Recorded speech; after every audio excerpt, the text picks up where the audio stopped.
দিন 2 কেটে গেল। ওরা ক্রমশ গভীর থেকে গভীরতর জঙ্গলের মধ্যে প্রবেশ করল। পথ কোথাও সমতল নয়, কেবল চড়াই আর উতরাই। মাঝে মাঝে কর্কশ ও দীর্ঘ টুসক ঘাসের বন। জল প্রায় দুষ্প্রাপ্য। ঝর্ণা এক আধটা যদিও বা দেখা যায়, অ্যালভারেজ তাদের জল ছুঁতেও দেয় না।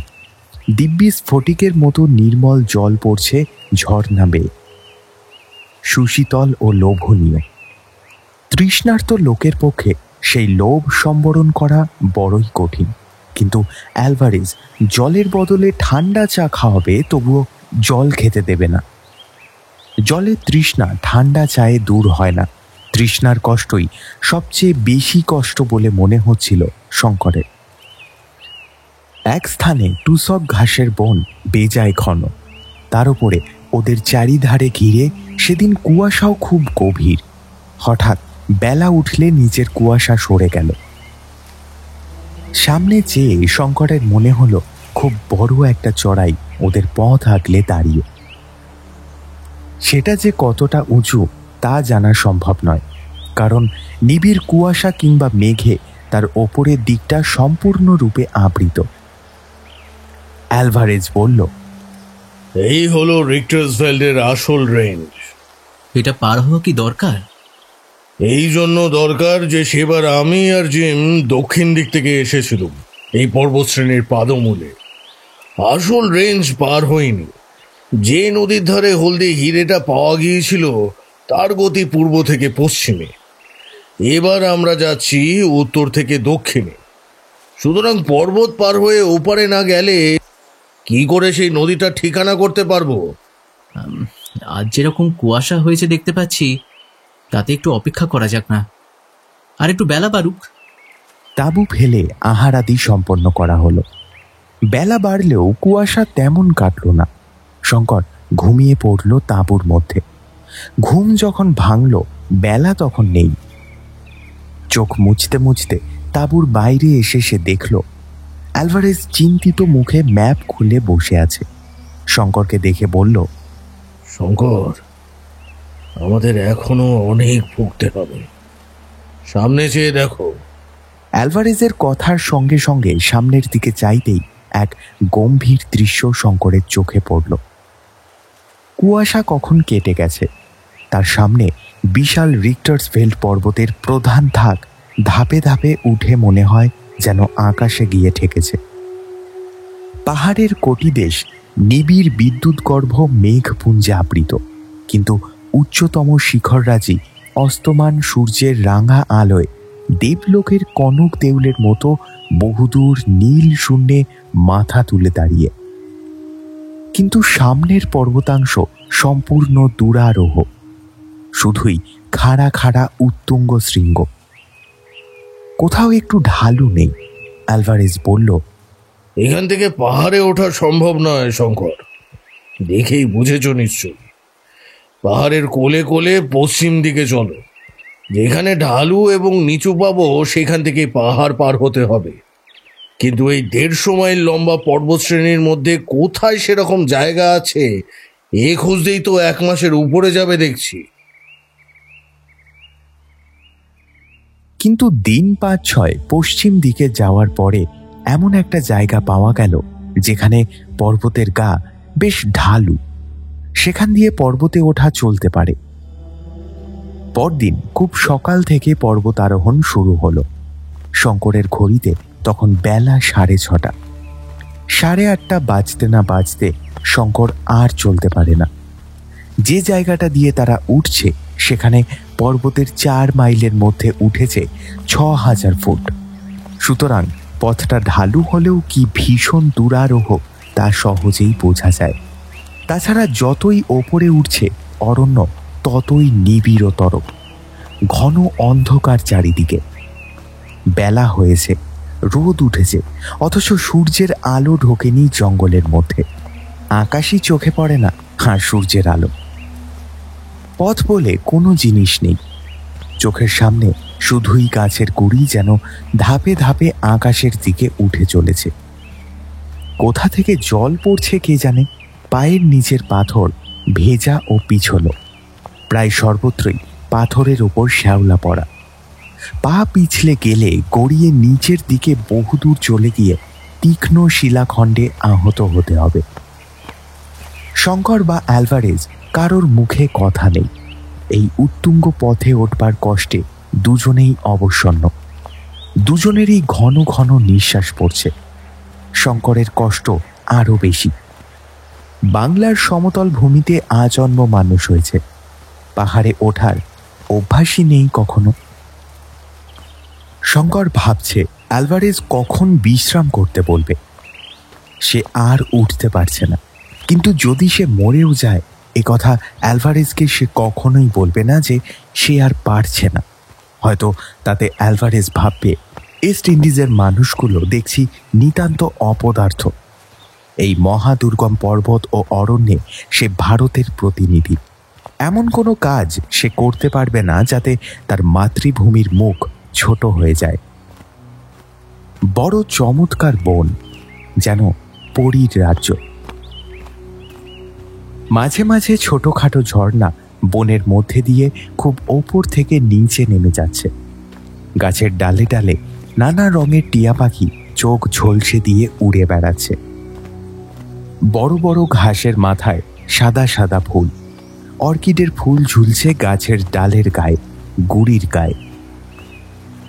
হঠাৎ শঙ্করের চোখে পড়ল গাছের ডালের মাঝে মাঝে লম্বা দাড়ি গোপওয়ালা বালখিল্য মুনিদের মতো ও কারা বসে রয়েছে। তারা সবাই চুপচাপ বসে, মুনিজনচিত গাম্ভীর্যে ভরা। শঙ্কর বলল, ব্যাপার কি? হ্যাঁ, ও কলবাস জাতীয় মাদি বাঁদর। পুরুষ জাতীয় কলবাস বাঁদরের দাঁড়ি গোপ নেই। স্ত্রী জাতির কলবাস বানরের হাতখানিক লম্বা দাঁড়ি গোপ জন্মায়, এবং তারা বড়ই গম্ভীর। দেখেই বুঝতে পারছো। ওদের কাণ্ড দেখে শঙ্কর হেসেই খুন। পায়ের তলায় মাটিও নেই, পাথরও নেই। তাদের বদলে আছে শুধু পচা পাতা ও শুকনো গাছের গুড়ির স্তূপ। এইসব বনে শতাব্দীর পর শতাব্দী ধরে পাতার রাশি ঝরছে, পচে যাচ্ছে। তার উপরে শ্যাওলা পুরু হয়ে উঠছে, ছাতা গজাচ্ছে। তার উপরে আবার নতুন ঝরা পাতার রাশি, আবার পড়ছে গাছের ডালপালা, গুড়ি। জায়গায় জায়গায় ৬০-৭০ ফুট গভীর হয়ে জমে রয়েছে এই পত্রস্তূপ। অ্যালভারেজ ওকে শিখিয়ে দিল, এসব জায়গায় খুব সাবধানে পা ফেলে চলতে হবে। এমন জায়গাও আছে যেখানে মানুষ চলতে চলতেই ওই ঝরা পাতার রাশির মধ্যেই ভোঁস করে ঢুকে যেতে পারে। যেমন অতর্কিতে পথ চলতে চলতে প্রাচীন কূপের মধ্যে পড়ে যায়, তেমনই উদ্ধার করা সম্ভব না হলে সেসব ক্ষেত্রে নিঃশ্বাস বন্ধ হয়ে মৃত্যু অনিবার্য। পথের গাছপালা না কাটলে আর তো ওঠা যাচ্ছে না, বড় ঘন হয়ে উঠছে। খুরের মতো ধারালো চওড়া এলিফ্যান্ট ঘাসের বন, যেন রোমান যুগের দ্বিধার তলোয়ার। তার মধ্যে দিয়ে যাবার সময় দুজনের কেউই নিরাপদ বলে ভাবছে না নিজেকে। দু হাত তফাতে কি আছে তা দেখা যায় না যখন, তখন সব রকমের বিপদের সম্ভাবনাই তো রয়েছে। থাকতে পারে বাঘ, থাকতে পারে সিংহ, থাকতে পারে বিষাক্ত সাপ।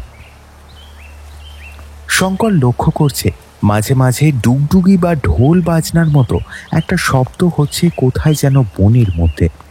অ্যালভারেজকে সে জিজ্ঞেস করল, আচ্ছা, কোনো অসভ্য জাতির লোক ঢোল বাজাচ্ছে নাকি? ঢোল নয়, বড় বেবুন কিংবা বন মানুষ বুক চাপড়ে ওরকম শব্দ করে। মানুষ এখানে কোথা থেকে আসবে? হ্যাঁ, কিন্তু তুমি যে বলেছিলে এই বনে গরিলা নেই। গরিলা সম্ভবত নেই। আফ্রিকার মধ্যে বেলজিয়ান কঙ্গোর কিছু অঞ্চল আর রাওয়েন্সি রালস বা ভিরুঙ্গা আগ্নেয় পর্বতের অরণ্য ছাড়া কোথাও গরিলা আছে বলে তো জানা নেই। গরিলা ছাড়াও অন্য ধরনের বন মানুষও বুক চাপড়ে ওরকম আওয়াজ করতে পারে। ওরা ৪৫০০ ফুটের ওপর উঠেছে। সেদিনের মতো সেখানেই রাত্রির বিশ্রামের জন্য তাঁবু ফেলা হলো। একটা বিশাল সত্যিকার ট্রপিক্যাল অরণ্যের রাত্রিকালীন শব্দ এত বিচিত্র ধরনের ও এত ভীতিজনক যে সারা রাত শঙ্কর চোখের পাতা বোঝাতে পারল না। শুধু ভয় নয়, ভয় মিশ্রিত একটা বিস্ময়। কত রকমের শব্দ, হায়নার হাসি, কলবাস বাঁদরের কর্কশ চিৎকার, বন মানুষের বুক চাপড়ানোর আওয়াজ, বাঘের ডাক। প্রকৃতির এই বিরাট নিজস্ব পশুশালায় রাত্রে কেউ ঘুমোয় না। সমস্ত অরণ্যটা এই গভীর রাত্রে যেন হঠাৎ ক্ষেপে উঠেছে। বছর কয়েক আগে খুব বড় একটা সার্কাসের দল এসে ওদের স্কুল বোর্ডিংয়ের পাশের মাঠে তাঁবু ফেলেছিল। তাদের জানোয়ারদের চিৎকারে বোর্ডিংয়ের ছেলেরা রাত্রে ঘুমোতে পারত না। শঙ্করের সেই কথা এখন মনে পড়ল। কিন্তু এইসবের চেয়েও মধ্যরাত্রে একদল বন্য হস্তির বৃংহিত ধ্বনি তাঁবুর অত্যন্ত নিকটে শুনে শঙ্কর এমন ভয় পেয়ে গেল যে অ্যালভারেজকে তাড়াতাড়ি ঘুম থেকে ওঠালো। অ্যালভারেজ, অ্যালভারেজ ওঠো, তাঁবুর কাছে হয়তো হাতি এসে পড়েছে। আগুন জ্বলছে তাঁবুর বাইরে, কোনো ভয় নেই, ওরা ঘেঁষবে না এদিকে। সকালে উঠে আবার ওপরে ওঠা শুরু। উঠছে তো উঠছেই, মাইলের পর মাইল বন্য বাঁশের অরণ্য, তার তলায় বুনো আদা। ওদের পথের 100 হাতের মধ্যে বাঁ দিকের বাঁশবনের তলা দিয়ে একটা প্রকাণ্ড হস্তিজুত কচি বাঁশের কোড় মরমর করে ভাঙতে ভাঙতে চলে গেল। 5000 ফুট ওপরে কত কি বন্য পুষ্পের মেলা। টকটকে লাল ইরিথ্রানা প্রকাণ্ড গাছে ফুটেছে। পুষ্পিত ইউপোমিয়া লতার ফুল দেখতে ঠিক বাংলাদেশের বনকমলী ফুলের মতো, কিন্তু রংটা অত গাঢ় বেগুনি নয়। সাদা ভেরোনিকার ঘন সুগন্ধে বাতাসকে ভারাক্রান্ত করেছে। বন্য কফির ফুল রঙিন বেগোনিয়া, মেঘের রাজ্যে ফুলের বন। মাঝে মাঝে সাদা বেলুনের মতো মেঘপুঞ্জ গাছপালার মগডালে এসে আটকাচ্ছে, কখনো বা আরও নেমে এসে ভেরোনিকার বন ভিজিয়ে দিয়ে যাচ্ছে। 7500 ফুটের ওপর থেকে বনের প্রকৃতি একেবারে বদলে গেল। এই পর্যন্ত উঠতে ওদের আরও 2 দিন লেগেছে। আর অসহ্য কষ্ট, কোমর পিঠ ভেঙে পড়েছে। এখানে বনানীর মূর্তি বড় অদ্ভুত। প্রত্যেক গাছের গুড়ি ও শাখা প্রশাখা পুরু শ্যাওলায় আবৃত। প্রত্যেক ডাল থেকে শ্যাওলা ঝুলছে। সে শ্যাওলা কোথাও কোথাও এত লম্বা যে গাছ থেকে ঝুলে প্রায় মাটিতে এসে ঠেকবার মতো হয়েছে। বাতাসে সেগুলো আবার দোল খাচ্ছে। তার উপর কোথাও সূর্যের আলো নেই, সবসময় যেন গোধূলি। আর সবটা ঘিরে বিরাজ করছে এক অপার্থিব ধরনের নিস্তব্ধতা। বাতাস বইছে, তারও শব্দ নেই। পাখির কুঞ্জন নেই সে বনে। মানুষের গলার সুর নেই, কোনো জানোয়ারের ডাক নেই। যেন কোনো অন্ধকার নরকে প্রেতের দলের মধ্যে এসে পড়েছে ওরা।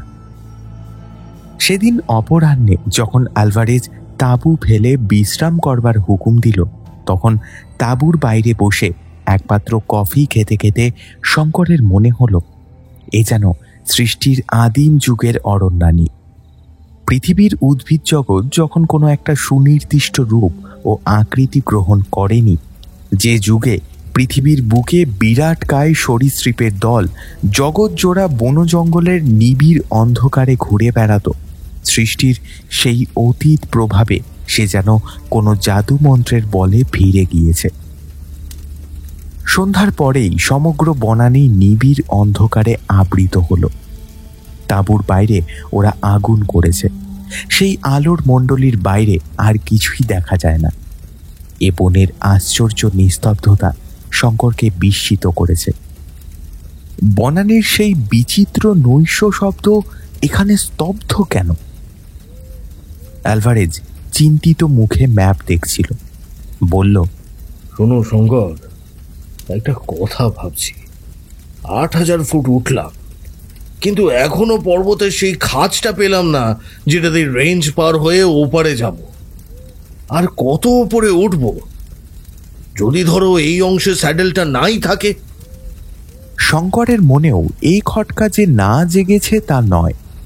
সে আজই উঠবার সময় মাঝে মাঝে ফিল্ড গ্লাস দিয়ে ওপরের দিকে দেখবার চেষ্টা করেছে, কিন্তু ঘন মেঘে বা কুয়াশায় ওপরের দিকটা সর্বদাই আবৃত থাকায় তার চেষ্টা ব্যর্থ হয়েছে। সত্যিই তো, তারা কত উঠবে আর? সমতল খাঁজ যদি না পাওয়া যায়, আবার নিচে নামতে হবে, আবার অন্য জায়গা বেয়ে উঠতে হবে, দফা সারা। ম্যাপে কি বলে? অ্যালভারেজের মুখ দেখে মনে হলো ম্যাপের ওপর সে আস্থা হারিয়েছে। এই ম্যাপ অত খুঁটিনাটি ভাবে তৈরি নয়।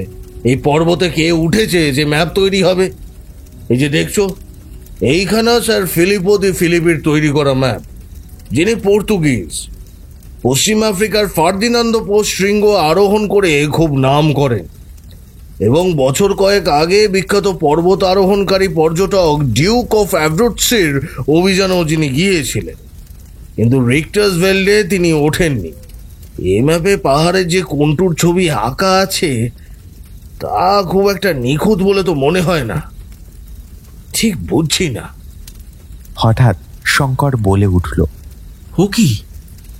তাঁবুর বাইরে প্রথমে একটা অস্পষ্ট আওয়াজ এবং পরক্ষণে একটা কষ্টকর কাশির শব্দ পাওয়া গেল, যেন থাইসিসের রোগী খুব কষ্টে কাতরভাবে কাশছে। একবার, দুবার, তারপরেই শব্দটা থেমে গেল। কিন্তু সেটা মানুষের গলার শব্দ নয়। শোনা মাত্রই শঙ্করের সে কথা মনে হলো। রাইফেল নিয়ে সে ব্যস্তভাবে তাঁবু থেকে বেরোতে যাচ্ছে।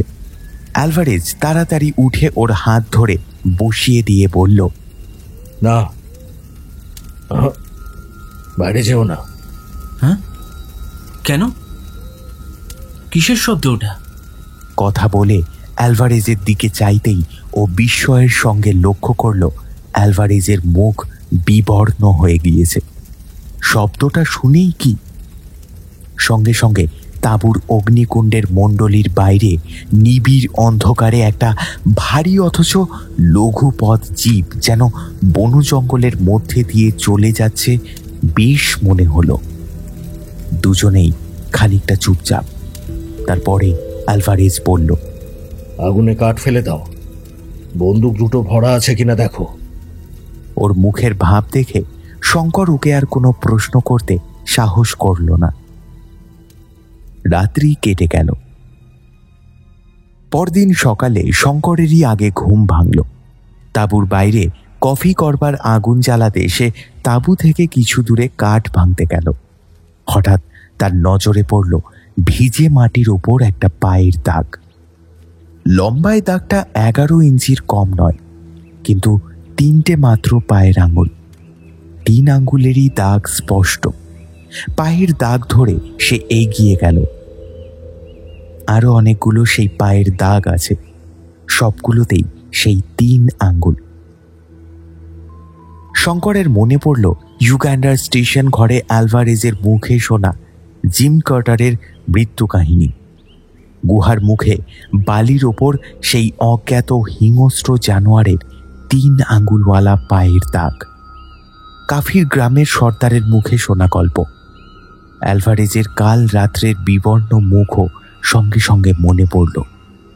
আর একদিনও অ্যালভারেজ ঠিক একই রকম ভয় পেয়েছিল, যেদিন পর্বতের পাদমূলে ওরা প্রথম এসে তাঁবু পাতে। বুনিপ, কাফির সর্দারের গল্পের সেই বুনিপ।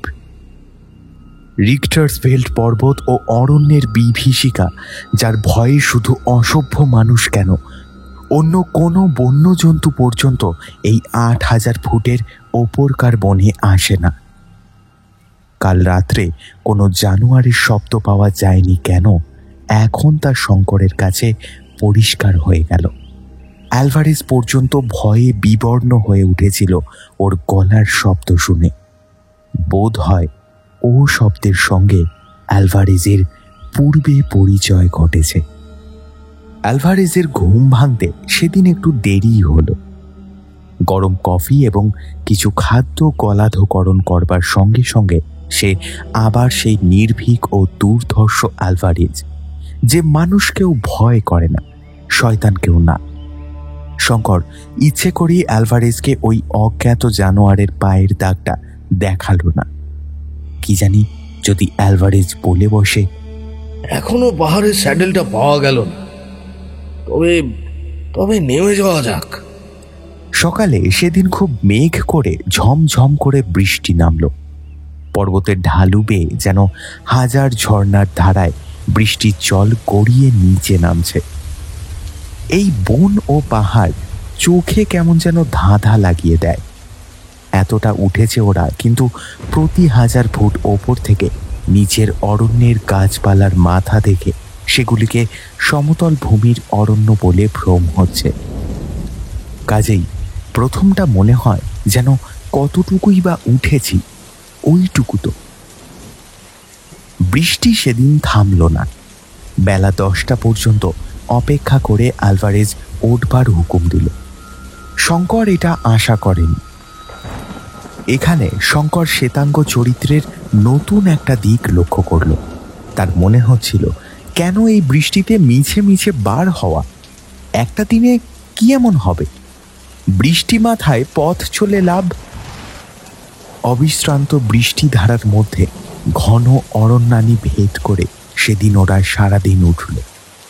উঠছে তো উঠছেই। শঙ্কর আর পারে না। কাপড় চোপড়, জিনিসপত্র, তাঁবু সব ভিজে একসা।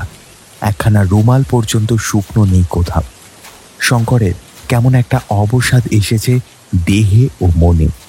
সন্ধ্যার দিকে যখন সমগ্র পর্বত ও অরণ্য মেঘের অন্ধকারে ও সন্ধ্যার অন্ধকারে একাকার হয়ে ভীম দর্শন ও গম্ভীর হয়ে উঠল, ওর তখন মনে হলো এই অজানা দেশে, অজানা পর্বতের মাথায়, ভয়ানক হিংস্র জন্তু সংকুল বনের মধ্যে দিয়ে বৃষ্টি মুখর সন্ধ্যায় কোন অনির্দিষ্ট হিরক্ষণী বা তার চেয়েও অজানা মৃত্যুর অভিমুখে সে চলেছে। অ্যালভারেজ কে? তার পরামর্শে কেন সে এখানে এলো? হীরের খনির তো তার কোনো দরকার নেই। বাংলাদেশের খড়ে ছাওয়া ঘর, ছায়া ভরা শান্ত গ্রাম্য পথ, ক্ষুদ্র নদী, পরিচিত পাখিদের কাকলি, সেসব যেন কত দূরের কোনো অবাস্তব স্বপ্নরাজ্যের জিনিস। আফ্রিকার কোনো হীরকখনি তাদের চেয়ে মূল্যবান নয়। কিন্তু তার এ ভাব কেটে গেল অনেক রাত্রে, যখন নির্মেঘ আকাশে চাঁদ উঠল। সেই অপার্থিব জ্যোৎস্নাময়ী রজনীর বর্ণনা নেই। শঙ্কর আর পৃথিবীতে নেই। বাংলা বলে কোনো দেশ নেই। সব স্বপ্ন হয়ে গিয়েছে। সে আর কোথাও ফিরতে চায় না, হিরে চায় না। পৃথিবী পৃষ্ঠ থেকে বহু ঊর্ধ্বে এক কৌমুদী শুভ্র দেবলোকের এখন সে অধিবাসী। তার চারিধারে যে সৌন্দর্য কোনো মানুষের চোখ এর আগে তা কখনো দেখেনি, সেই গহন নিস্তব্ধতা এর আগে কোনো মানুষ অনুভব করেনি। জনমানবহীন বিশাল রিক্টার্সভেল্ড পর্বত ও অরণ্য এই গভীর নিশীথে মেঘলোকে আসন পেতে আপনাতে আপনি আত্মস্থ, ধ্যানস্থিমিত। পৃথিবীর মানুষের সেখানে প্রবেশ লাভের সৌভাগ্য কদাচিৎ ঘটে। সেই রাত্রে ঘুম থেকে ও ধর্মড়িয়ে উঠল অ্যালভারেজের ডাকে। অ্যালভারেজ ডাকছে, শঙ্কর, শঙ্কর, শঙ্কর, ওঠো, বন্দুক বাগাও। হ্যাঁ, কি কি? তারপর ও কান পেতে শুনল তাঁবুর চারিপাশে কে যেন ঘুরে ঘুরে বেড়াচ্ছে। তার জোরে নিঃশ্বাসের শব্দ বেশ শোনা যাচ্ছে। তাঁবুর মধ্যে থেকে চাঁদ ঢলে পড়েছে। তাঁবুর বাইরে অন্ধকারই বেশি। জ্যোৎস্নাটুকু গাছের মগডালে উঠে গিয়েছে। কিছুই দেখা যাচ্ছে না। তাঁবুর দরজার মুখে আগুন তখনও একটু একটু জ্বলছে, কিন্তু তার আলোর বৃত্ত যেমন ছোট, আলোর জ্যোতিও ততোধিক ক্ষীণ। তাতে দেখবার সাহায্য কিছুই হয় না। হুড়মুড় করে একটা শব্দ হলো। গাছপালা ভেঙে একটা ভারী জানোয়ার হঠাৎ ছুটে পালালো, যেন তাঁবুর সকলে সজাগ হয়ে উঠেছে। এখন আর অতর্কিত শিকারের সুবিধে হবে না। বাইরের জানোয়ারটা তা বুঝতে পেরেছে। জানোয়ারটা যাই হোক না কেন, তার যেন বুদ্ধি আছে, বিচারের ক্ষমতা আছে, মস্তিষ্ক আছে। অ্যালভারেজ রাইফেল হাতে টর্চ জেলে বাইরে গেল। শঙ্করও গেল ওর পেছনে পেছনে। টর্চের আলোয় দেখা গেল তাঁবুর উত্তর পূর্ব কোণের জঙ্গলের চারা গাছের ওপর দিয়ে যেন একটা ভারী স্টিম রোলার চলে গিয়েছে।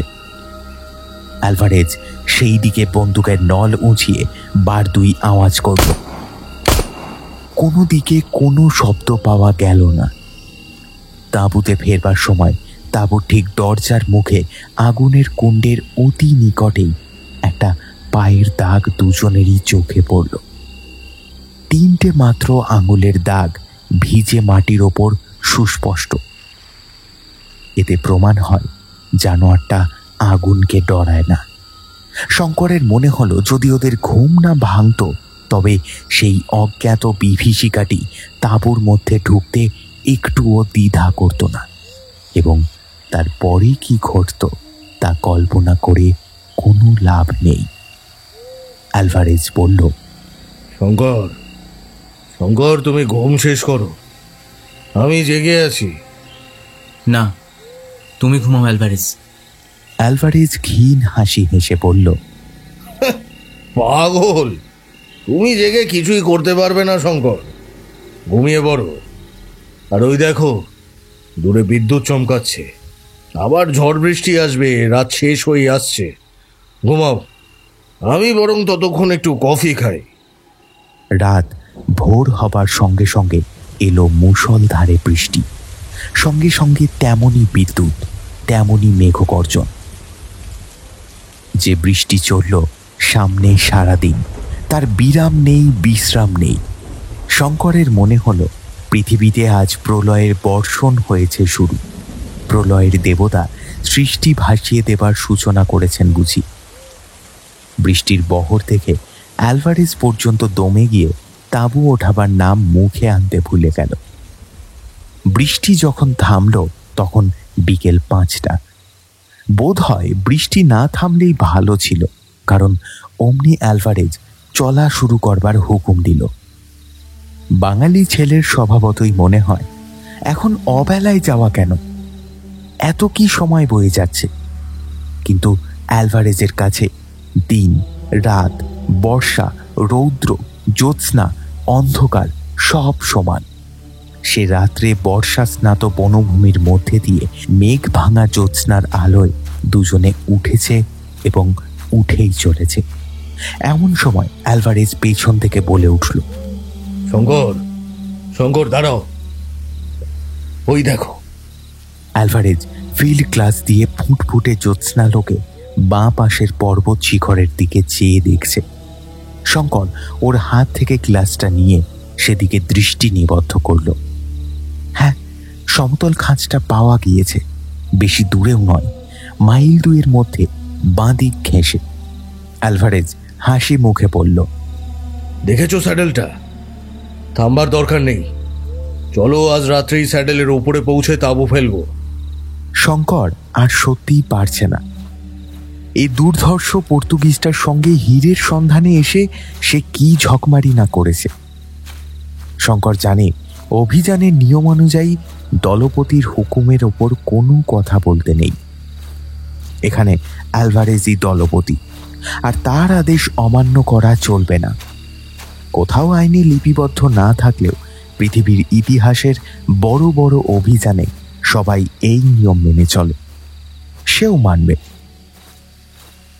অবিশ্রান্ত হাঁটবার পরে সূর্যোদয়ের সঙ্গে সঙ্গে ওরা এসে স্যাডেলে যখন উঠল, শঙ্করের তখন আর এক পাও চলবার শক্তি নেই। স্যাডেলটার বিস্তৃতি 3 মাইলের কম নয়, কখনো বা 200 ফুট খাড়া উঠেছে, কখনো বা 400-500 ফুট নেমে গেল 1 মাইলের মধ্যে। সুতরাং বেশ দূরারোহ। যেটুকু সমতল ততটুকু শুধুই বড় বড় বনস্পতির জঙ্গল। ইরিথ্রিনা, পেনসিয়ানা, রিঠা গাছ, বাঁশ, বন্য আদা, বিচিত্র বর্ণের অর্কিডের ফুল ডালে ডালে, বেবুন ও কালোবাস বানর সর্বত্র। আরও 2 দিন ধরে ক্রমাগত নামতে নামতে ওরা রিক্টার্সফেল্ড পর্বতের আসল রেঞ্জের ওপারের উপত্যকায় গিয়ে পদার্পণ করল। শঙ্করের মনে হলো এদিকে জঙ্গল যেন আরো বেশি দুর্ভেদ্য ও বিচিত্র। আটলান্টিক মহাসাগরের দিক থেকে সমুদ্র বাষ্প উঠে কতক ধাক্কা খায় পশ্চিম আফ্রিকার ক্যামেরুন পর্বতে, বাকিটা আটকায় বিশাল রিক্টার্সভেল্টের দক্ষিণ সানুতে। সুতরাং বৃষ্টি হয় অজস্র, গাছপালায় তেজও তেমনই। দিন 15 ধরে সেই বিরাট অরণ্যকীর্ণ উপত্যকার সর্বত্র দুজন মিলে খুঁজেও আলভারেজ নদীর কোনো ঠিকানা বার করতে পারল না। ছোটখাটো ঝর্ণা দু একটা উপত্যকার ওপর দিয়ে বইছে বটে, কিন্তু আলভারেজ কেবলই ঘাড় নাড়ে আর বলে, এসব নয়। তোমার ম্যাপটা দেখো না ভালো করে। কিন্তু এখন দেখা যাচ্ছে যে আলভারেজের ম্যাপের কোনো নিশ্চয়তা নেই। ম্যাপ কি হবে? আমার মনে গভীরভাবে আঁকা আছে সেই নদী ও সেই উপত্যকার ছবি। সে একবার দেখতে পেলেই তক্ষুনি চিনতে পারবো সে জায়গাই নয়, এই উপত্যকাই নয়। নিরুপায়। খোঁজো তবে। 1 মাস কেটে গেল। পশ্চিম আফ্রিকায় বর্ষা নামল মার্চ মাসের প্রথমে। সে কি ভয়ানক বর্ষা! শঙ্কর তার কিছু নমুনা পেয়ে এসেছে রিক্টার্সভেল্ট পার হবার সময়। উপত্যকা ভেসে গেল পাহাড় থেকে নানান বড় বড় পার্বত্য ঝর্ণার জলধারায়। তাঁবু ফেলবার স্থান নেই। এক রাত্রে হঠাৎ অতিবর্ষণের ফলে ওদের তাঁবুর সামনে একটা নিরীহ ক্ষীণকায় ঝর্ণাধারা ভীম মূর্তি ধারণ করে তাঁবু শুদ্ধ ওদের ভাসিয়ে নিয়ে যাবার জোগাড় করেছিল। আলভারেজের সজাগ ঘুমের জন্যে সে যাত্রা বিপদ কেটে গেল। কিন্তু দিন যায় তো ক্ষণ যায় না। শঙ্কর একদিন ঘোর বিপদে পড়ল জঙ্গলের মধ্যে। সে বিপদটাও বড় অদ্ভুত ধরনের। সেদিন আলভারেজ রাইফেল পরিষ্কার করছিল। সেটা শেষ করে রান্না করবে কথা ছিল। শঙ্কর রাইফেল হাতে বনের মধ্যে শিকারের সন্ধানে বার হয়েছে। আলভারেজ বলে দিয়েছে তাকে এ বনে খুব সতর্ক হয়ে সাবধানে চলাফেরা করতে, আর বন্দুকের ম্যাগজিনে সব সময় যেন কার্টিজ ভরা থাকে। আর একটা খুব মূল্যবান উপদেশ দিয়েছে, সেটা হলো এই বনের মধ্যে বেড়াবার সময় হাতের কবজিতে কম্পাস সর্বদা বেঁধে নিয়ে বেরোবে, এবং যে পথ দিয়ে যাবে সে পথের গাছপালায় কোনো চিহ্ন রেখে যাবে, যাতে ফেরার সময় সেসব চিহ্ন ধরে আবার ঠিকঠাক ফিরতে পারো। নতুবা বিপদ কিন্তু অবশ্যম্ভাবী। এদিন শঙ্কর স্প্রিংবক হরিণের সন্ধানে গভীর বনে চলে গিয়েছে। সকালে বেরিয়েছিল। ঘুরে ঘুরে বড় ক্লান্ত হয়ে পড়ে এক জায়গায় একটা বড় গাছের তলায় সে একটু বিশ্রামের জন্য বসল। সেখানটাতে চারিধারেই বৃহৎ বৃহৎ বনস্পতির মেলা, আর সব গাছের গুড়ি ও ডালপালা বেয়ে এক প্রকারের বড় বড় লতা উঠে তাদের ছোট ছোট পাতা দিয়ে এমনই নিবিড়ভাবে আষ্টে পৃষ্ঠে গাছগুলোকে জড়িয়েছে যে গুড়ির আসল রং দেখা যায় না। কাছেই একটা ছোট্ট জলার ধারে ঝাড়ে ঝাড়ে মারি পোষা লিলি ফুটে রয়েছে। খানিকটা সেখানে বসবার পরে শঙ্করের মনে হলো তার কি একটা অস্বস্তি হচ্ছে। কি ধরনের অস্বস্তি তা সে কিছু বুঝতে পারল না, অথচ জায়গাটা ছেড়ে উঠে যাবারও ইচ্ছে হলো না। সে ক্লান্তও বটে, আর জায়গাটাও বেশ আরামেরও বটে। কিন্তু তার কি হলো? তার সমস্ত শরীরে এত অবসাদ এলো কোথা থেকে? ম্যালেরিয়া জ্বরে ধরল নাকি? অবসাদটা কাটাবার জন্যে সে একটা চুরুট বার করে ধরালো। একটু পরে দেশলাইটা মাটি থেকে কুড়িয়ে পকেটে রাখতে গিয়ে মনে হলো মিষ্টি মিষ্টি সুগন্ধ বাতাসে। কিসের গন্ধটা? শঙ্করের হাতটা অবশ হয়ে এলো। তার মনের ইচ্ছায় সে হাত নড়ে না। ক্রমে তার সর্বশরীর যেন বেশ একটা আরামদায়ক অবসাদে অবশ হয়ে পড়তে চাইল। কি হবে আর বৃথা ভ্রমণে? আলেয়ার পিছু পিছু বৃথা ছুটে এইরকম বনের মধ্যে ঘন ছায়ায় নিবৃত লতাবিতানে অলস স্বপ্নে জীবনটা কাটিয়ে দেওয়ার চেয়ে সুখ আর কি আছে? একবার তার মনে হলো এই বেলা উঠে তাঁবুতে যাওয়া যাক, নতুবা তার কোনো একটা বিপদ ঘটবে যেন। একবার সে ওঠবার চেষ্টাও করতে গেল, কিন্তু পরক্ষণে তার দেহ মন ব্যাপী অবসাদের জয় হল। অবসাদ নয়, যেন একটা মৃদু মধুর নেশার আনন্দ। সমস্ত জগৎ তার কাছে তুচ্ছ। সে নেশাটাই তার সারা দেহ অবশ করে আনছে ক্রমশ। শঙ্কর গাছের শিকড়ে মাথা দিয়ে ভালো করেই শুয়ে পড়ল। বড় বড় কটন উট গাছের ডালের শাখায় আলো ছায়ার রেখা বড় অস্পষ্ট। কাছেই কোথাও বন্য পেচকের ধ্বনি অনেকক্ষণ থেকে শোনা যাচ্ছিল। ক্রমেই যেন তা ক্ষীণ থেকে ক্ষীণতর হতে লাগল।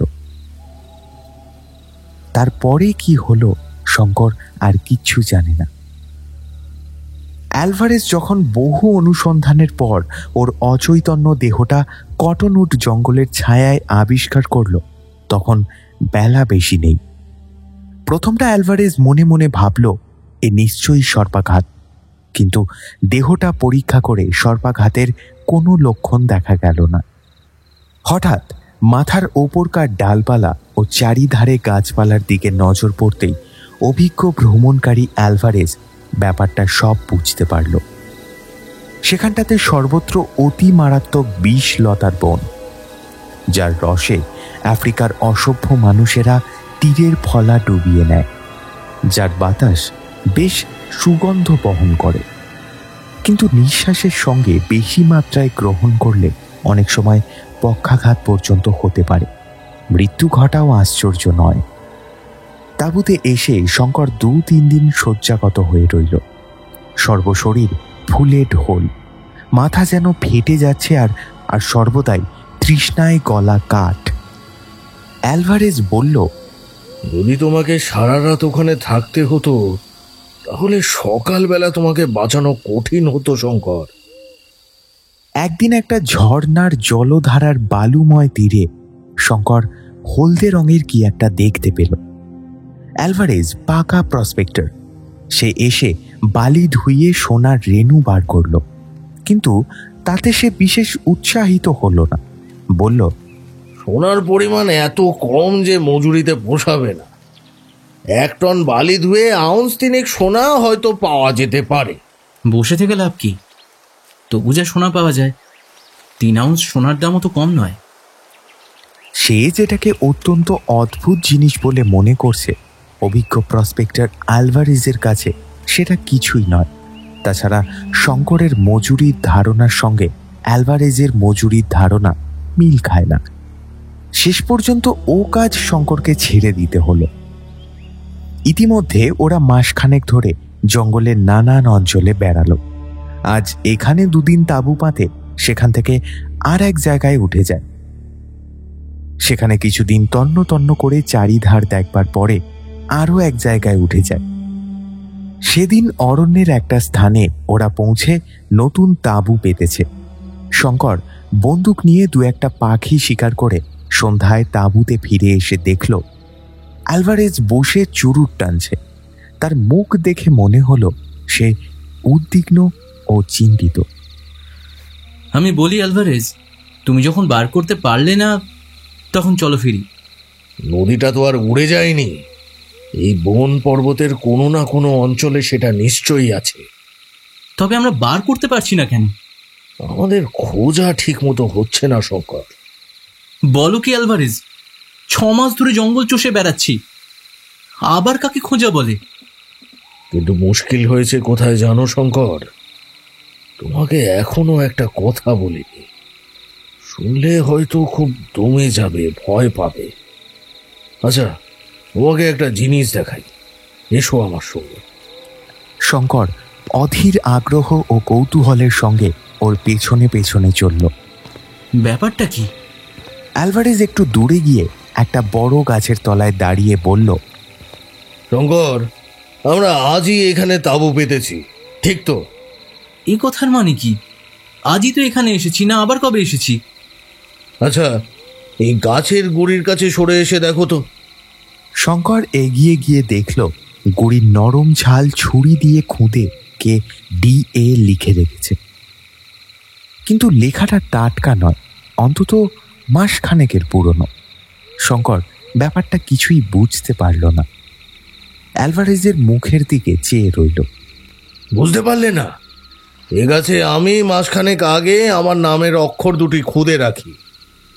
আমার আমার মনে একটু সন্দেহ হয়। তুমি তো আর বুঝতে পারো না, তোমার কাছে সব বনই সমান। এর মানে এখন বুঝেছ? আমরা চক্রাকারে বনের মধ্যেই ঘুরে চলেছি। এসব জায়গায় এরকম হয় বটে। তখন তা থেকে উদ্ধার পাওয়া বেজায় শক্ত। এতক্ষণে শঙ্কর বুঝল ব্যাপারটা। বলল, তুমি বলতে চাও মাসখানেক আগে আমরা এখানে এসেছিলাম? ঠিক তাই। বড় অরণ্যে বা মরুভূমিতে এই বিপদ ঘটে থাকে। একে বলে ডেড সার্কেল। আমার মনে মাসখানেক আগে প্রথম সন্দেহ হয় যে হয়তো আমরা ডেড সার্কেলে পড়েছি। সেটা পরীক্ষা করে দেখবার জন্য গাছের ছালে ওই অক্ষর খুদে রাখি। আজ বনে বেড়াতে বেড়াতে হঠাৎই এটা চোখে পড়ল। আমাদের কম্পাসের কি হলো? কম্পাস থাকতে দিক ভুল হচ্ছে কিভাবে রোজ রোজ? এটাই তো বুঝতে পারছি না।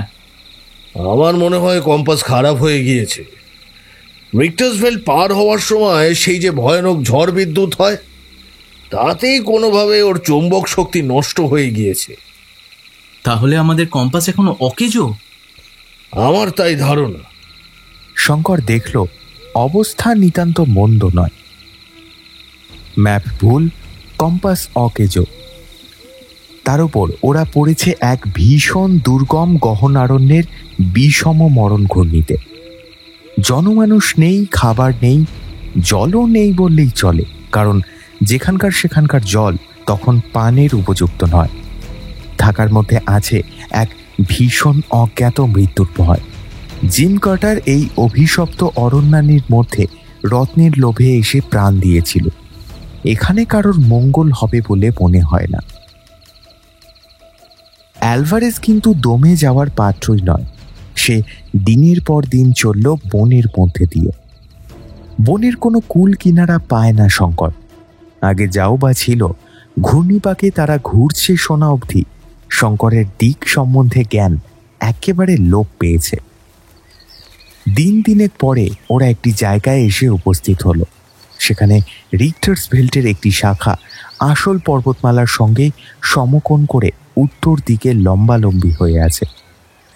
খুব কম হলেও সেটা প্রায় 4000 ফুট উঁচু। আরও পশ্চিম দিকে একটা উঁচু পর্বতচূড়া ঘন মেঘের আড়ালে লুকোচুরি খেলছে। দুই পাহাড়ের মধ্যেকার উপত্যকা প্রায় 3 মাইল বিস্তীর্ণ হবে এবং এই উপত্যকা খুব ঘন জঙ্গলে ভরা। বনে গাছপালার যেন 3-4টে থাক। সকলের ওপরের থাকে শুধুই পরগাছা ও শ্যাওলা, মাঝের থাকে ছোট বড় বনস্পতির ভিড়, নিচের থাকে ঝোপঝাড়, ছোট ছোট গাছ। বনের মধ্যে সূর্যের আলোর বালাই নেই। অ্যালভারেজ বনের মধ্যে না ঢুকে বনের ধারেই তাঁবু ফেলতে বলল। সন্ধ্যার সময় ওরা কফি খেতে খেতে পরামর্শ করতে বসলো যে এখন কি করা যাবে। খাবার একদম ফুরিয়েছে, চিনি অনেক দিন ধরেই নেই। সম্প্রতি দেখা যাচ্ছে আর 2-1 দিন পরে কফিও শেষ হবে। সামান্য কিছু ময়দা এখনো আছে, কিন্তু আর কিছুই নেই। ময়দা এই জন্যই আছে যে ওরা ও জিনিসটা কালে ভদ্রে ব্যবহার করে। ওদের প্রধান ভরসা বন্য জন্তুর মাংস, কিন্তু সঙ্গে যখন ওদের গুলি বারুদের কারখানা নেই, তখন শিকারের ভরসাই বা চিরকাল করা যায় কি করে? কথা বলতে বলতে শঙ্কর দূরের যে পাহাড়ের চূড়াটা মেঘের আড়ালে লুকোচুরি খেলছে সেদিকে মাঝে মাঝে চেয়ে দেখছিল। এই সময়ে অল্পক্ষণের জন্য মেঘ সম্পূর্ণরূপে সরে গেল। চূড়াটার অদ্ভুত চেহারা, যেন একটা কুলপি বরফের আগার দিকটা কে এক কামড়ে খেয়ে ফেলেছে। এখান থেকে দক্ষিণ পূর্ব দিকে বোলাওয়ে বা সলসবেরি 400-500 মাইলের মধ্যেই হবে। মধ্যে 100-2 মাইল মরুভূমি। পশ্চিম দিকের উপকূল 300 মাইলের মধ্যে বটে, কিন্তু পশ্চিম আফ্রিকা অতি ভীষণ দুর্গম জঙ্গলে ভরা। সুতরাং সেদিকের কথা বাদ দাও। এখন আমাদের কাছে উপায় হচ্ছে, হয় তুমি না হয় আমি সলসবেরি কি বুলাওয়েতে গিয়ে টোটা আর খাবার কিনে আনি, আর সাথে কম্পাসও চাই। অ্যালভারেজের মুখের এই কথাটা বড় শুভক্ষণে শঙ্কর শুনেছিল। দৈব মানুষের জীবনে যে কতটা কাজ করে তা মানুষে কি সবসময় বোঝে? দৈবক্রমে বুলাওয়ে ও সলসবেরি দুটো শহরের নাম। তাদের অবস্থানের দিক ও এই জায়গাটা থেকে তাদের আনুমানিক দূরত্ব শঙ্করের কানে গেল। এরপর যে কতবার মনে মনে অ্যালভারেজকে ধন্যবাদ দিয়েছিল এই নাম দুটো বলবার জন্য। কথাবার্তা সেদিন বেশি আর এগোলো না। দুজনেই পরিশ্রান্ত ছিল। সকাল সকাল শুয়ে পড়ল দুজনেই। মাঝরাত্রে শঙ্করের ঘুম ভেঙে গেল। কি একটা শব্দ হচ্ছে ঘন বনের মধ্যে, কি একটা কাণ্ড ঘটছে বনে। অ্যালভারেজও বিছানায় উঠে বসেছে। দুজনেই কান খাড়া করে শুনল কি হচ্ছে বাইরে। শঙ্কর তাড়াতাড়ি টর্চ জেলে বাইরে আসছিল। অ্যালভারেজ বারণ করল, বলল, এসব অজানা জঙ্গলে রাত্রিবেলা ওরকম তাড়াতাড়ি তাঁবুর বাইরে যেও না। তোমাকে অনেকবার সতর্ক করেছি শঙ্কর, আর বিনা বন্দুকেই বা যাচ্ছ কোথায়? তাঁবুর বাইরে রাত্রি ঘুটঘুটে অন্ধকার। দুজনেই টর্চ ফেলে দেখল বন্য জন্তুর দল গাছপালা ভেঙে ঊর্ধ্বশ্বাসে উন্মত্তের মতো দিক বিদিক জ্ঞানশূন্য হয়ে ছুটে পশ্চিমের সেই ভীষণ জঙ্গল থেকে বেরিয়ে পূব দিকের পাহাড়টার দিকে চলেছে। হায়না, বেবুন, বুনো মহিষ, দুটো চিতাবাঘ তো ওদের গা ঘেঁষে ছুটে পালালো। আরও আসছে, দলে দলে আসছে।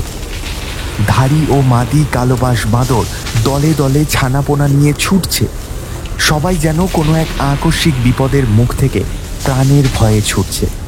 আর সঙ্গে সঙ্গে দূরে কোথাও একটা অদ্ভুত শব্দ হচ্ছে, চাপা, গম্ভীর, মেঘ গর্জনের মতো শব্দটা, কিংবা দূরে কোথাও হাজারটা জয়ঢাক যেন একসঙ্গে বাজছে। ব্যাপার কি? দুজনে দুজনের মুখের দিকে চাইল। দুজনেই অবাক। অ্যালভারেজ বলল, শঙ্কর, আগুনটা ভালো করে জ্বালো, নয়তো বন্য জন্তুর দল আমাদের তাঁবু শুদ্ধ ভেঙে মারিয়ে চলে যাবে। জন্তুদের সংখ্যা ক্রমে বেড়েই চলল যে মাথার উপরেও পাখির দল বাসা ছেড়ে পালাচ্ছে। প্রকাণ্ড একটা স্প্রিংবক হরিণের দল ওদের 10 গজের মধ্যে এসে পড়ল। কিন্তু ওরা দুজনে তখন এমন হতভম্ব হয়ে গিয়েছে ব্যাপার দেখে যে এত কাছে পেয়েও গুলি করতে ভুলে গেল।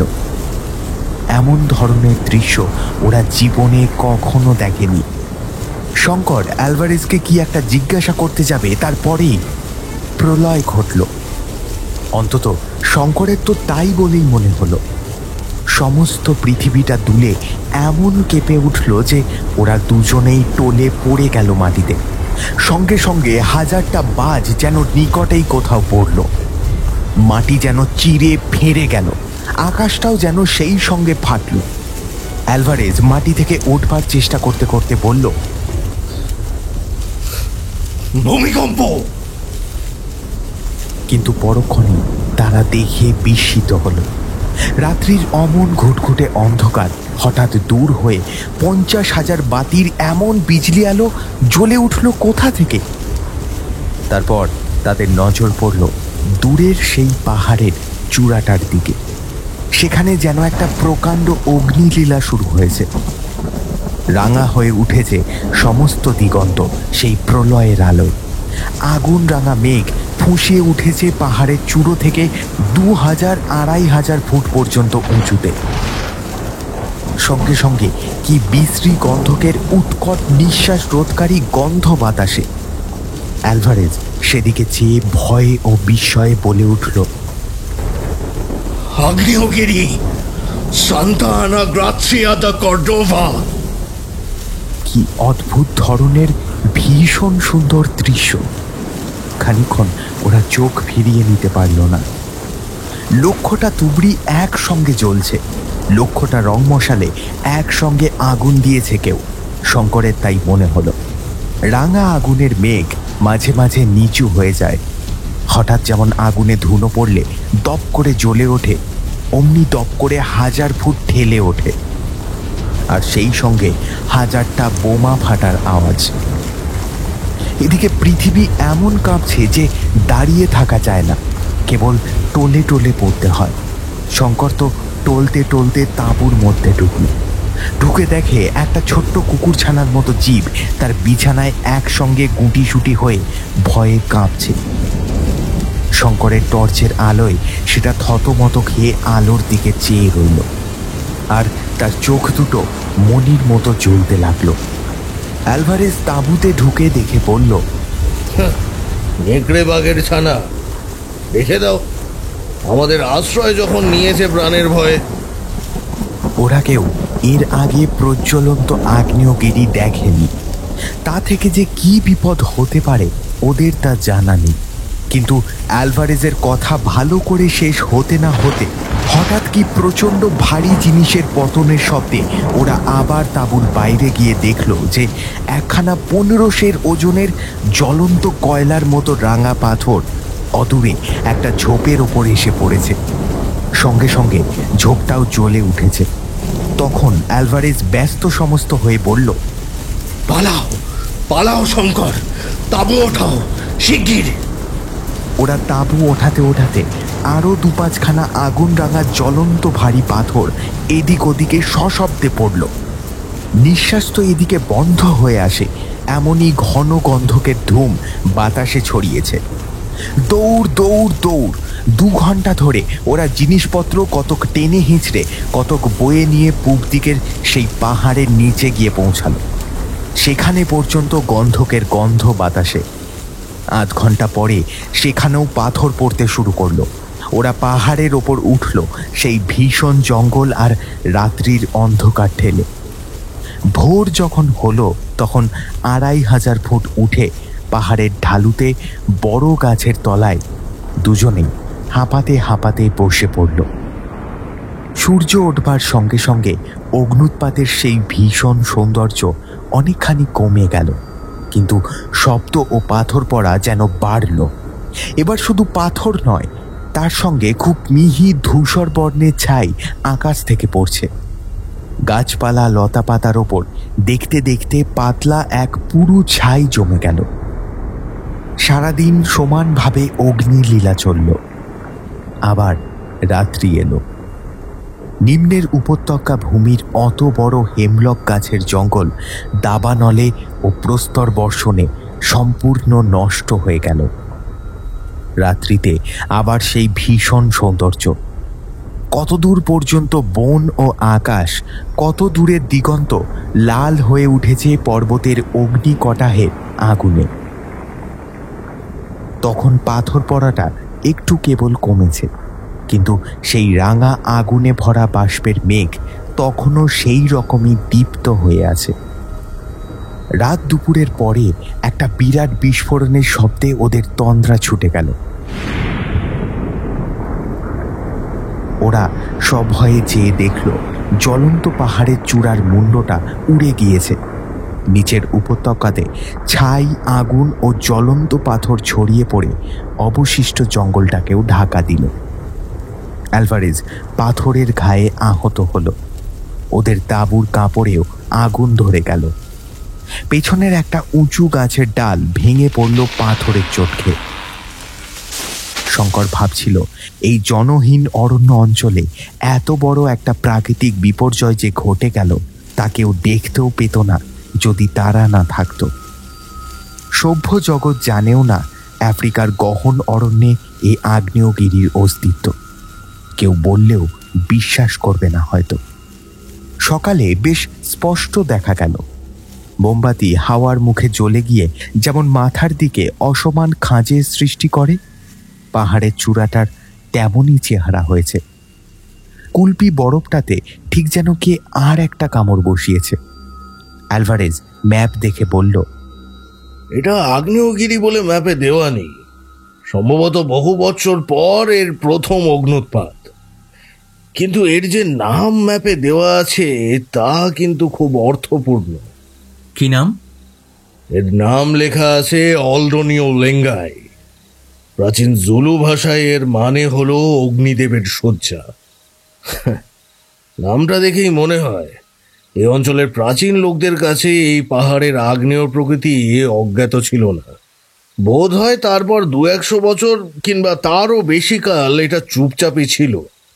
ভারতবর্ষের ছেলে শঙ্করের 2 হাত আপনা আপনি প্রণামের ভঙ্গিতে ললাট স্পর্শ করল। প্রণাম, প্রণাম হে রুদ্রদেব, প্রণাম। আপনার তাণ্ডব দেখবার সুযোগ দিয়েছিলেন, এই জন্যে প্রণাম গ্রহণ করুন হে দেবতা। আপনার এই রূপের কাছে শত হীরকখনি তুচ্ছ হয়ে যায়। আমার সমস্ত কষ্ট সার্থক হলো। আগ্নেয় পর্বতের অত কাছে বাস করা অ্যালভারেজ উচিত বিবেচনা করল না। ওল্ডোনিও লেঙ্গাই পাহাড়ের ধূমায়িত শিখর দেশের সান্নিধ্য পরিত্যাগ করে তারা আরও পশ্চিম ঘেঁষে চলতে লাগল। সেদিকের গহন অরণ্যে আগুনের আঁচটিও লাগেনি। বর্ষার জলে সে অরণ্য আরও নিবিড় হয়ে উঠেছে, ছোট ছোট গাছপালা ও লতা ঝোপের সমাবেশে। ছোট বড় কত ঝর্ণাধারা ও পার্বত্য নদী বয়ে চলেছে, তাদের মধ্যে একটাও অ্যালভারেজের পূর্ব পরিচিত নয়। এইবার এক জায়গায় ওরা এসে উপস্থিত হলো, যেখানে চারিদিকেই চুনা পাথর ও গ্রানাইটের ছোট বড় পাহাড় ও প্রত্যেক পাহাড়ের গায়ে নানান আকারের গুহা।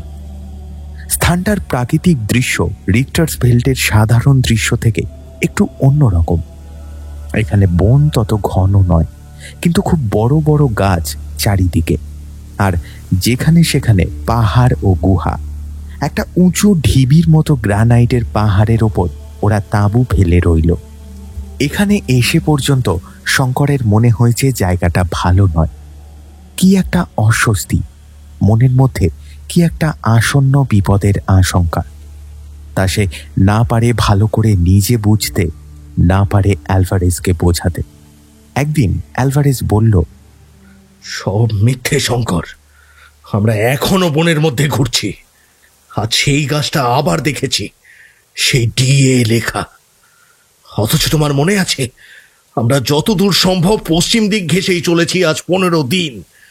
কি করে আমরা আবার সেই গাছের কাছে আসতে পারি? তবে এখন কি উপায়? উপায় আছে। আজ রাত্রে একটা বড় গাছের মাথায় উঠে নক্ষত্র দেখে দিক নির্ণয় করতে হবে।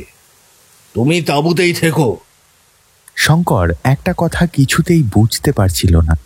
সে জিজ্ঞাসা করল, আমরা যদি চক্রাকারে ঘুরি তবে তবে এই অনুচ্চ শৈলমালা ও গুহার দেশে কি করে এলাম আমরা? আর এই অঞ্চলে তো কখনো আসিনি বলেই মনে হয়। অ্যালভারেজ এর উত্তরে বলল, গাছটাতে নাম খোদাই দেখে আমরা আর কখনো পূর্ব দিকে আসবার চেষ্টা করিনি। পূর্ব দিকে মাইল 2 এলে এই স্থানটায় আমরা পৌঁছাতাম। সে রাত্রে শঙ্কর একা তাঁবুতে বসে বঙ্কিমচন্দ্রের রাজসিংহ পড়ছিল। এই একখানাই বাংলা বই সে দেশ থেকে আসবার সময় সঙ্গে করে আনে এবং বহুবার পড়লেও সময় পেলেই আবার পড়ে। কত দূরে ভারতবর্ষ, তার মধ্যে চিতোর, মেওয়ার, মোগল রাজপুতের বিবাদ। এই অজানা মহাদেশের অজানা মহা অরণ্যানীর মধ্যে বসে সে সব যেন অবাস্তব বলে মনে হয়। তাঁবুর বাইরে হঠাৎ যেন পায়ের শব্দ পাওয়া গেল। শঙ্কর প্রথমটা ভাবল অ্যালভারেজ গাছ থেকে নেমে ফিরে আসছে বোধ হয়, কিন্তু পরক্ষণেই তার মনে হলো এ মানুষের স্বাভাবিক পায়ের শব্দ নয়। কেউ 2 পায়ে থলে জড়িয়ে খুঁড়িয়ে খুঁড়িয়ে মাটিতে পা ঘেঁষে ঘেঁষে টেনে টেনে চললে যেমন ধরনের শব্দ হওয়া সম্ভব, এই শব্দটাও ঠিক তেমনই। অ্যালভারেজের উইনচেস্টার রিপিটারটা হাতের কাছেই ছিল। ও সেটা তাঁবুর দরজার দিকে বাগিয়ে বসল। বাইরে পদশব্দটা একবার থেমে গেল, পরেই আবার তাঁবুর দক্ষিণ পাশ থেকে বাঁ দিকে এলো। একটা কোনো বড় প্রাণীর যেন ঘন ঘন নিঃশ্বাসের শব্দ পাওয়া গেল, ঠিক যেমন পর্বত পার হওয়ার সময় এক রাত্রে শুনেছিল, ঠিক সেই রকম শব্দ। শঙ্কর একটু ভয় খেয়ে সংযম হারিয়ে ফেলে রাইফেল ছুঁড়ে বসল। একবার, দুবার।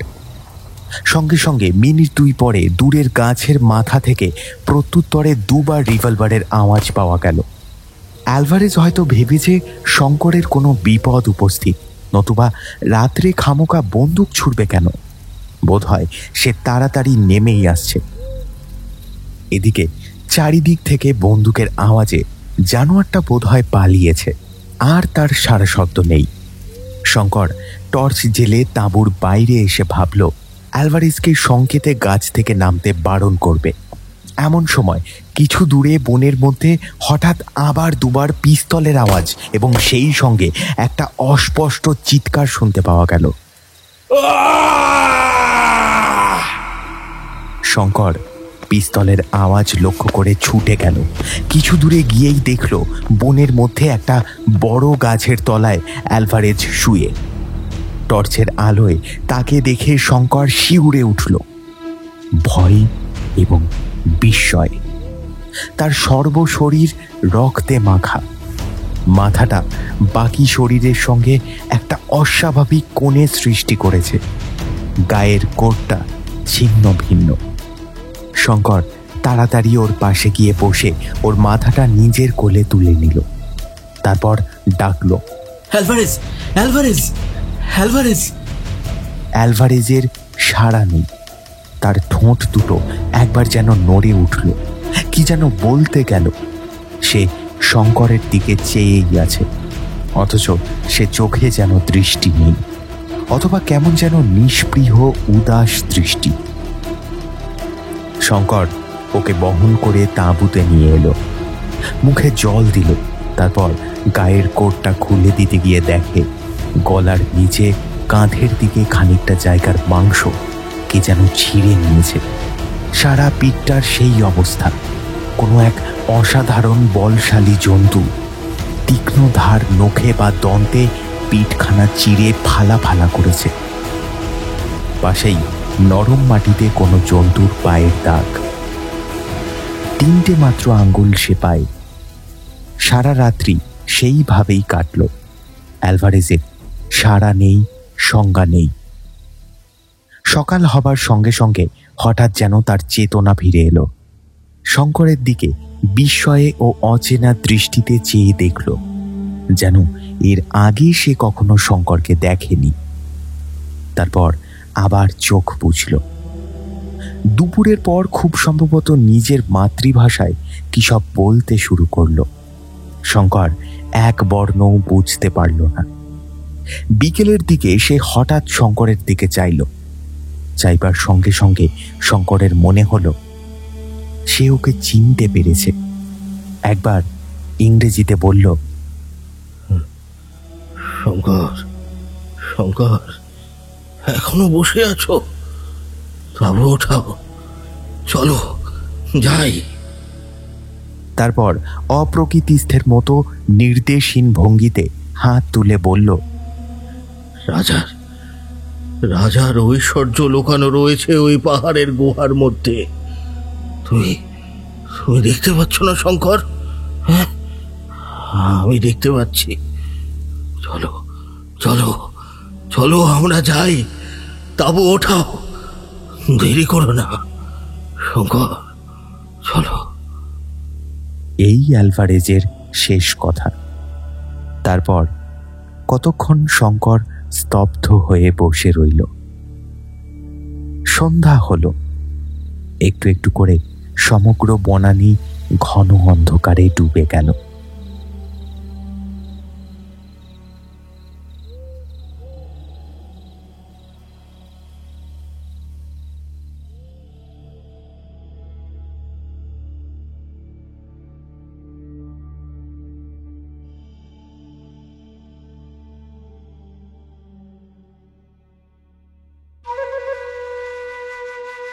আপনারা শুনছেন বিভূতিভূষণ বন্দ্যোপাধ্যায়ের কলমে শঙ্করের আফ্রিকান অ্যাডভেঞ্চার চাঁদের পাহাড়। পরের পর্ব আসছে খুব শীঘ্রই। আপনারা কিন্তু শুনতে ভুলবেন না।